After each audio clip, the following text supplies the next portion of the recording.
안녕하십니까. 남북미 무기열전 시간입니다. 지난 시간에 핵무기의 원리에 대해서 이제 살펴봤는데, 오늘은 핵무기의 종류와 장단점에 대해서 좀 살펴보려고 합니다. 자, 핵무기의 종류는 지난 시간에 이제 크게 두 가지가 있다고 했잖아요. 핵 분열탄과 핵 융합탄, 원자폭탄과 수소폭탄, 이렇게 이제 두 가지가 있다라고 말씀을 드렸는데, 하나씩 좀 살펴볼게요. 자, 일단 수소폭탄의 핵융합을 일으키려면 원자폭탄이 있어야 되잖아요. 그러니까 어느 나라든 원자폭탄을 먼저 개발을 합니다. 원자폭탄 개발하고 그 다음에 수소폭탄을 개발하는 거예요.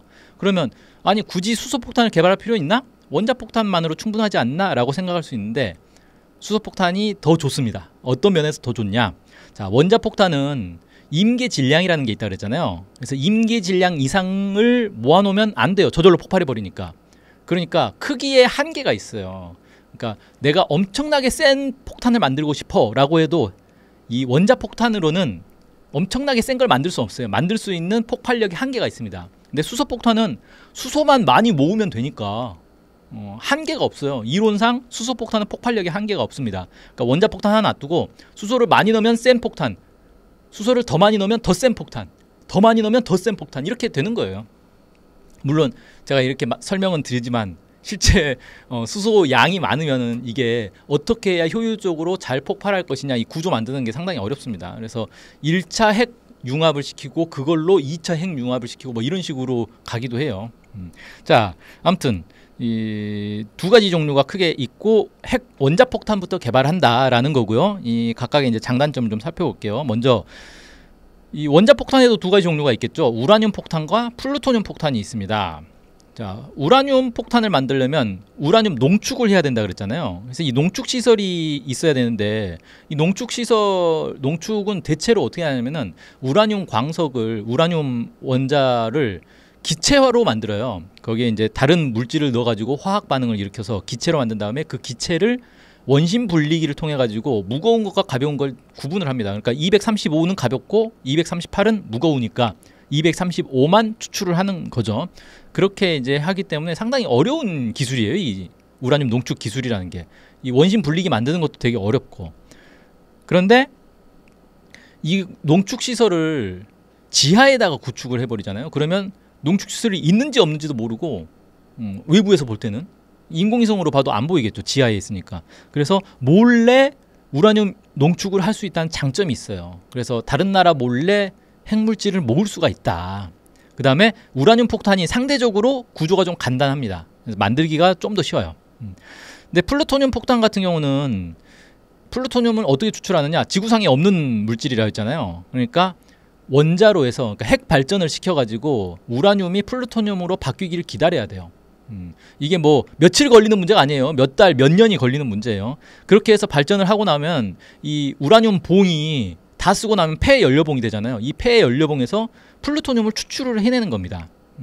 그러니까 이게 외부에서 볼 때 저 나라가 핵 발전을 어떤 규모로 해서 몇 년을 했네? 그러면 핵물질이 어느 정도 모였겠네? 라는 걸 쉽게 알 수가 있다는 거예요. 그래서 플루토늄 같은 경우는 외부에서 어느 정도 양을 모으는지를 유추할 수 있다라는 이제 단점이 있는 거죠. 그 다음에 플루토늄 폭탄은 만들기가 어려워요. 내폭형이라고 했잖아요. 그러니까 이 구조를 매우 정교하게 딱 이 대칭이 되도록 만들어야 되기 때문에 상당히 좀 어렵습니다. 근데 다만 플루토늄 추출이 우라늄 농축에 비해서는 비용이 훨씬 이제 절감이 된다라고 해요. 그래서 이런 장점이 좀 있고요. 최신 기술을 이용하면 우라늄은 2.5kg, 플루토늄은 1.14kg으로도 핵폭탄을 만들 수 있다라고 합니다. 그다음에 아까 이제 말씀드렸듯이 핵 원자폭탄은 이론상 폭발력을 무제한 키울 수는 없다고 했잖아요. 최대로 키울 수 있는 게 500킬로톤 정도라고 합니다. 일정량 이상의 핵물질을 모으면 저절로 폭발하기 때문에 이게 안 되는 거죠. 자, 그러면 이제 수소폭탄으로 넘어가 볼게요. 수소폭탄은 수소의 양만 늘리면 폭발력을 무제한 키울 수 있기 때문에 매우 효율적으로 만들 수 있다라는 겁니다. 대부분 나라들이 원자폭탄을 개발한 뒤에는 수소폭탄 개발로 바로 넘어가요. 그래서 실제로 사용하는 건 수소폭탄입니다. 수소폭탄이 같은 양의 이 핵물질을 가지고도 더 폭발력을 키울 수 있기 때문에 그렇게 되는 거고요. 그 다음에 원자폭탄과 수소폭탄의 중간 단계의 폭탄도 있어요. 그걸 이제 증폭 핵 분열탄 혹은 뭐 핵폭탄 뭐 부스트 뭐 이런 식으로도 부르는데, 이게 이제 뭐냐면은 이 원자폭탄이라는 게 아까도 이제 그 지난 시간에 말씀드렸죠. 이 폭발할 때 폭발 때문에 핵물질이 순식간에 다 흩어져 버린단 말이에요. 그래서 이게 100% 다 반응을 못 해요. 그래서 이 100% 반응을 하게 하려고 만든 건데, 이 원자폭탄 안에다가 수소를 좀 넣습니다. 그러면 얘가 폭발하면서 수소가 핵융합을 일으키겠죠. 그럼 핵융합 과정에서 중성자들이 나와요. 이 중성자들이 핵물질을 때려가지고 또 핵 분열 반응을 일어나도록 만들어요. 그래서 핵 분열이 뭐 예를 들어서 잘 만들어봐야 사실 원자폭탄은 핵 물질이 한 20% 정도 분열하고 나머지 80%는 날아가 버리거든요. 근데 이렇게 증폭 핵 분열탄으로 만들어서 수소를 안에다 넣어주면은 이 수소에 의해서 핵 분열이 대략 40에서 60% 정도까지도 핵물질들이 분열을 한다 그래요. 그러니까 효율이 훨씬 좋아지는 거죠. 그렇게 해서 폭발력을 늘리는 겁니다. 근데 핵융합으로 인해서 나오는 폭발력은 그렇게 크지는 않아요. 수소를 그렇게 많이 넣는 게 아니기 때문에. 그래서 이거는 핵융합의 어떤 폭발력을 이용하기보다는 핵융합을 이용해서 핵 분열을 더 잘 시키게 하기 위한 폭탄이기 때문에 이건 이제 원자폭탄의 일종으로 봅니다. 이걸 수소폭탄으로 보진 않아요. 증폭 핵 분열탄은 그렇습니다. 자, 그 다음에 수소폭탄의 변종으로 중성자탄이라는 것도 있습니다. 이 중성자탄은 뭐냐면 수소폭탄이 폭발할 때 중성자가 나오는데 폭발력을 줄이는 대신에 중성자가 더 많이 방출되도록 만드는 무기예요. 그러면 이 중성자의 특징이 뭐냐면은 건물이나 어떤 물체들 있잖아요. 이런 물체들은 그냥 통과하고 끝나요. 근데 생명체들은 이 중성자를 쏘면 죽습니다. 그러니까 어떻게 되느냐, 중성자탄이 딱 터지면은 겉으로 보기에는 아무 변화가 없는데 생명체만 싹 죽는 거예요. 건물도 그대로고 차량도 그대로고 길거리도 다 그대로 있는데 사람만 그냥 다 죽는, 사람만 죽는 게 아니라 생명체는 다 죽는 거예요. 그런 무기로 이제 만들 수 있다라는 겁니다. 근데 물론 중성자탄이라는 것도 중성자만 나오는 게 아니라 수소폭탄이 폭발을 일단 먼저 해야 되는 거잖아요. 그러니까 폭발력 자체도 있는 거예요. 그래서 깔끔하게 모든 건 그대로 있는데 생명체만 죽는 그런 건 아니에요. 근데 어쨌든 중성자를 이용해서 생명체만 죽일 수 있는 그런 좀 무서운 무기다. 뭐 이런 거죠. 자, 그래서 이걸 이제 보통 아주 높은 곳에서 터뜨립니다. 상공 10km 정도에서 터뜨린다 그래요. 그러면 이 폭발력이, 그러니까 폭풍이 밑으로까지 내려오지는 않기 때문에 건물 피해는 별로 없고 이제 방사능만 내려와서 사람만 죽는. 그래서 어떤 도시를 무혈 점령하고 싶다 그러면 도시 상공 10km에서 이 수소폭탄을 터뜨려서 아래 생명체만 다 죽이고 이제 진격해서 점령하는 뭐 그런 용도로 이제 쓸 수는 있겠죠. 그 다음에 또 수소폭탄의 변종으로 뭐가 있냐면 슈퍼 EMP탄이라고 있어요. 전자기 펄스탄 이라고 하는데 또 많이 들어보셨을 거예요. 이거는 대기권 바로 밖에서 이제 터뜨리는 거죠. 순식간에 아주 강한 전자기파가 아주 짧게 오는 겁니다. 그래서 어떻게 되느냐, 전자기기만 고장이 나는 거예요. 뭐 어떤 사람들은 이것 때문에 이 전기가 흐르는 쇠 같은 게 전기가 엄청나게 흐르면서 고열 때문에 다 녹아버린다 뭐 이런 얘기 하는데 그렇게 안 돼요. 아주 순간적으로 0.0000001초 이 정도예요. 아주 순간적으로 흐르기 때문에 그렇게 고열이 발생할 수가 없습니다. 그냥 전자기기만 순간적으로 고장이 나는 거예요. 근데 전자기기라는 게 말 그대로 고장이 나버리면 그냥 그걸로 끝나는 거죠. 이 EMP탄이라는 게 지금도 그러니까 핵무기가 아니더라도 일반 화약을 이용해서도 EMP탄을 만들 수는 있어요. 근데 이 슈퍼 EMP탄은 훨씬 강력한 핵폭탄이다라는 거고, 슈퍼 EMP탄이라는 게 따로 존재하는 건 아니고요. 핵폭탄을 어디서 터뜨리느냐의 문제예요. 그래서 핵폭탄을 30km 이상에서 터뜨리면 슈퍼 EMP 효과가 나타난다 이렇게 알려져 있는데 사실 이것도 실제 그걸 많이 해보지는 못했기 때문에 여러 가지 이론들이 있긴 있습니다. 아무튼 뭐 상당히 이제 고고도에서 터뜨려야 되는 그런 거예요. 근데 이게 요즘은 이런 이제 전자기 공격에 대비해 가지고 무기를 만들 때 이 전자기파 공격에 대비해서 만듭니다. 그래서 이게 어느 정도까지 과연 피해를 줄 수 있느냐 이런 것들은 좀 알 수는 없는데 뭐 무기에는 큰 피해를 못 주더라도 일단 현대 문명 자체가 모든 게 다 전자기기로 돼 있잖아요. 그러다 보니까 이게 한번 터지면은 일단 그 도시는 다 마비되는 거예요. 그 나라가 마비돼 버리는 수가 있어요. 그러니까 예를 들어서 우리나라 같은 경우도 수도 서울 한복판 위에서 슈퍼 EMP탄 터뜨려 버리면 그냥 경기도 일대가 다 전자기기가 다 마비돼 버리는 거예요. 그러면 난리가 나겠죠. 그런 게 이제 슈퍼 EMP탄이다라고 얘기를 할 수 있습니다. 그 다음에 그 더러운 폭탄이라는 것도 있어요. 뭐 더티밤 뭐 이렇게 부르기도 하는데 이건 뭐냐면 핵 폭발을 이용해서 뭔가 이렇게 폭발력을 이용하는 게 아니라 방사성 물질을 퍼뜨리는 용으로 만든 거예요. 그러니까 핵 폭발이 일어나면서 방사성 물질들이 막 생성이 될 거 아니에요. 이거를 가지고 최대한 널리 퍼뜨려 가지고 이 일대를 방사능 오염지대로 만들어 버리는 겁니다. 그런 이제 쉽게 말해서 더러운 폭탄이죠. 대표적으로 이제 코발트탄이 있다 그래요. 근데 코발트탄에 대해서는 사실 여러 반론들도 있다고 하더라고요. 그러니까 실제 효과가 그렇게 크지 않다. 개념상으로만 존재한다. 실제 이게 만들어진 적이 없다. 뭐 이런 얘기들도 있어요. 아무튼 뭐 이론상으로는 이런 것도 만들 수는 있다더라라는 겁니다.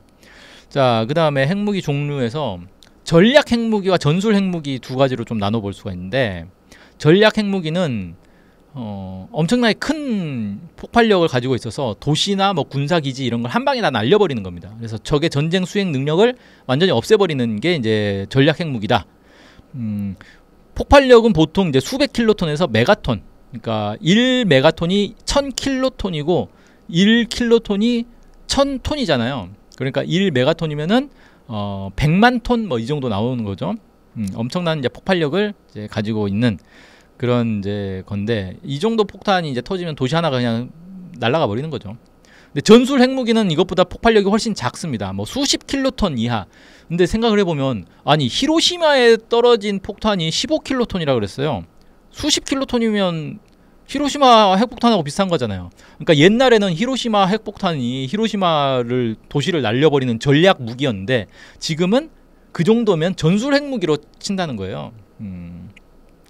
그렇게 이제 얘기를 할 수 있습니다. 그러니까 우리가 전술 핵무기면은 되게 작고 전략 핵무기는 엄청 크다라고 생각하는데 사실은 전술 핵무기도 작지만 어마어마한 폭발력을 내는 그런 무기다라고 얘기를 해야 되겠죠. 그러니까 전술 핵무기라고 해도 이 자체가 전쟁의 양상을 바꿀 수 있는 거예요. 그래서 어떻게 보면 이제 전술 핵무기냐 전략 핵무기냐를 나누는 게 과연 의미가 있냐 뭐 이런 것도 있고 사실 전략 핵무기를 쓸 정도가 되면은 핵 보유국끼리 거의 이제 국가의 존립 명운을 걸고 하는 전쟁에서나 쓸 수 있는 쉽게 말해서 인류 최후의 전쟁에서나 쓸 수 있는 그런 무기가 전략 무기고 일상적인 전쟁, 그러니까 통상적인 전쟁에서 실제 쓸 때는 전술핵 무기밖에 쓸 수 없지 않냐, 뭐 이렇게도 좀 볼 수가 있고요.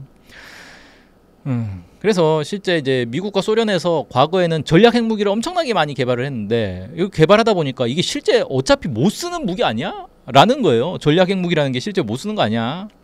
그러니까 이제 실전에서 쓰려면 차라리 전술 핵무기가 더 낫겠다라고 해서 이제 전술 핵무기를 많이 개발을 했다라는 건데 문제는 전술 핵무기를 쓰든 전략 핵무기를 쓰든 어쨌든 핵전쟁이 돼버리는 거잖아요. 그러니까 내가 전술 핵무기를 쓴다고 해서 상대방도 그럼 나도 전술 핵무기만 쓸게 이게 아니라는 거예요. 내가 전술 핵무기를 쓰는 순간 저쪽은 전략 핵무기를 써버릴 수 있는 거잖아요. 그래서 이게 실제 전쟁이 과연 어떤 양상을 펼쳐질지 이런 건 뭐 알 수가 없습니다. 자, 전술 핵무기는 다양한 종류로 만들 수 있어요. 이게 작다 보니까 포로 쏠 수 있는 핵 대포라는 것도 옛날에 있었습니다. 지금은 안 쓰는데 핵포탄이죠. 그다음에 핵 지뢰도 있어요. 이게 이제 전차 부대 같은 거 핵 지뢰를 매설해 가지고 전차가 밟으면 일대에 전차들을 다 날려버리는 거죠. 그다음에 핵 배낭이라는 것도 있습니다. 사람이 메고 다니는 거예요. 그래서 필요한 곳에다가 핵 배낭 벗어놓고 피하면 이게 이제 뭐 시한폭탄 같은 걸로 돼 있겠죠. 안 그러면 본인도 죽으니까. 그런 것들도 있는데 요즘 이제 이런 것들은 잘 쓰지는 않고 요즘의 전술 핵무기는 소형 핵폭탄입니다. 핵폭탄은 그냥 전투기가 날아가다가 딱 떨어뜨리면 얘가 핵폭발을 일으키는 그런 식으로 좀 많이 만들어요. 자, 핵폭탄의 운반 수단 종류를 이제 좀 살펴볼게요. 핵폭탄의 단점이라면 뭐냐면은 얘가 폭발력이 너무 커서 쏜 사람도 같이 죽는다는 거예요. 그러니까 아주 멀리서 쏘고 자기가 도망간 뒤에 터져줘야 되는 거죠. 그래서 실제로 히로시마나 나가사키에 핵폭탄 떨어뜨릴 때 여기에 낙하산을 매달았어요. 그냥 떨어뜨리면은 비행기가 도망가기 전에 핵폭발로 비행기도 같이 죽어버리잖아요. 그러니까 낙하산을 달아가지고 천천히 떨어지게 한 다음에 비행기가 최대한 멀리 피한 다음에 터지도록 그렇게 이제 만들었다는 거예요. 자, 그래서 이 핵폭탄이라는 게 핵폭탄이 있다고 해서 그걸로 끝이 아니에요. 나 핵폭탄이 있어. 그래도 이걸 운반할 수단이 없으면 자기 나라에서 터뜨릴 수는 없는 거잖아요. 그래서 운반 수단까지 만들어야 진정한 핵무장을 했다라고 얘기를 할 수 있는데, 저 운반 수단에서 이제 가장 일반적인 게 폭격기죠. 비행기에다가 핵폭탄을 싣고 가서 떨어뜨리는 거예요. 이렇게 이제 폭격기로 떨어뜨려서 자유낙하하는 폭탄을 항공폭탄 혹은 중력폭탄, 무유도폭탄, 자유낙하탄, 멍청이 폭탄 뭐 다양하게 부릅니다. 그냥 폭탄이에요, 폭탄. 이 방식의 가장 큰 단점은 폭격기가 목적지까지 통과를 해야 된다는 거예요. 목적지 상공을 통과해야 되는 거예요. 근데 이 폭격기가 격추당할 수 있잖아요. 그러니까 이건 제공권을 확실히 확보한 뒤에 들어갈 수 있겠죠. 근데 제공권을 확실히 확보를 했다는 거는 사실 핵무기를 쓸 필요도 없는 수준인 거잖아요. 내가 이겼다는 거니까 이미. 그래서 이게 요즘은 핵폭탄으로 떨어뜨리는 방식의 이 핵공격이 과연 의미가 있냐? 라는 이제 지적이 나올 수 있겠죠. 그래서 이제 나온 게 미사일입니다. 미사일 탄두에다 핵폭탄을 실어가지고 멀리서 쏘면 미사일은 요격당하기 쉽지 않죠. 그 다음에 요격당해도 상관이 없잖아요. 또 쏘면 되니까. 아군 피해도 줄일 수 있죠. 그래서 요즘은 대부분 핵폭탄은 미사일에 탑재를 합니다. 핵 미사일에 탑재하는 게 기본이고, 뭐 제공권에 자신이 있으면 이제 항공폭탄으로도 뭐 할 수는 있겠죠. 그 다음에 어뢰에다가 핵폭탄을 탑재한 핵 어뢰나 뭐 이런 것들도 있긴 있는데, 오늘날에 이제 이걸 쓰는지는 뭐 알려지는 건 없어요. 그래서 기본은 이제 핵 미사일이다. 뭐 이렇게 좀 볼 수가 있겠네요. 자, 다음 시간 오늘은 여기까지 이제 얘기를 하고요. 핵무기에 대한 여러 가지 이제 잡다한 지식들 전달을 했고, 다음 시간에는 핵무기에 대해서 우리가 좀 잘못 알고 있는 것, 핵무기에 대한 환상 이런 것들을 좀 이제 깨는 그런 내용을 좀 다뤄보도록 하겠습니다. 자, 오늘의 방송은 여기까지 하겠습니다. 고맙습니다.